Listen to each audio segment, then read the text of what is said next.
Hello everyone, welcome to mission possible IS academy. Aspirants, ఇది APSC group 2 mains polity 2025 పేపర్లో ఇవ్వడం జరిగింది. So ఈ క్వశ్చన్ చూద్దాం. Which of the following statements is or not true regarding the electronic voting machines?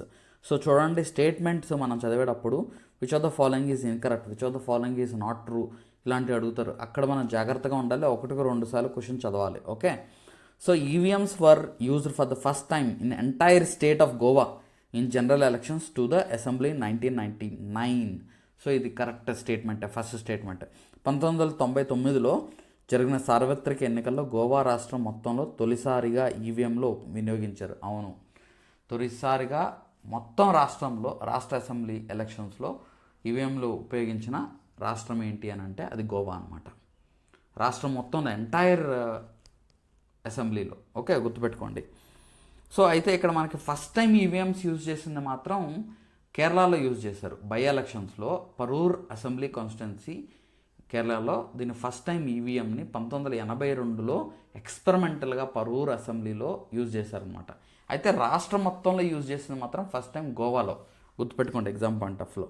Okay, EVMs were used for the first time on experimental basis in selected constituencies in the assembly to the states of Rajasthan, Madhya Pradesh, Gujarat in 1998. Yes. So ఈ అంతకుముందు అంటే గోవాలో start చేయకముందు ఈ రాజస్థాన్లో, మధ్యప్రదేశ్లో, గుజరాత్లో కొన్ని అక్కడక్కడ సెలెక్టెడ్ కాన్స్టిట్యున్సీస్ తీసుకొని ఎక్స్పెరిమెంటల్ బేసిస్లో ఈవీఎంస్ ఇంట్రడ్యూస్ చేశారనమాట. అర్థమైందా అండి? సో సెకండ్ స్టేట్మెంట్ కూడా కరెక్టే. సో ఇక్కడ అడుగుతుంది ఏంటి, నాట్ ట్రూ అంటున్నాడు. సో ఓన్లీ ఏనా, బోత్ ఏ అండ్ బీనా? So both A and B correct. So option 4 చూడండి, both A and B are correct statements అని ఇచ్చాడు ఇక్కడ. ఓకే, సో ఇంకా ఈవీఎంస్ గురించి ఇంకొన్ని ఇంట్రెస్టింగ్ పాయింట్స్ అయితే నేను మీకు చెప్తాను. ఇక్కడ 1982లో చెప్పాను కదా, EVMs first time Parur assembly కేరళలో ఈ పరూర్ అసెంబ్లీ కాన్స్టిట్యున్సీలో ఉపయోగించారు ఫస్ట్ టైం. అయితే 1984లో సుప్రీంకోర్టు ఈ ఈవీఎంస్ మీద ఒక లీగల్ బ్యాకింగ్ అనేది ఉండాలి, అంటే చట్టం ద్వారా ఈవీఎంస్ మీరు ఇంప్లిమెంట్ చేసుకోండి, మాకేం అభ్యంతరం లేదని చెప్పింది అనమాట. సో అప్పుడు 1989లో రిప్రజెంటేషన్ ఆఫ్ పీపుల్స్ యాక్ట్ని సవరణ చేసి, రిప్రజెంటేషన్ ఆఫ్ పీపుల్స్ యాక్ట్ 1951ని సవరణ చేసి సెక్షన్ 61Aని యాడ్ చేశారనమాట. యాడ్ చేసి ఈవీఎంస్, ఎలక్షన్ కమిషన్ ఈవీఎంస్ని యూజ్ చేసుకునేలాగా ఎంపవర్ చేసిందనమాట.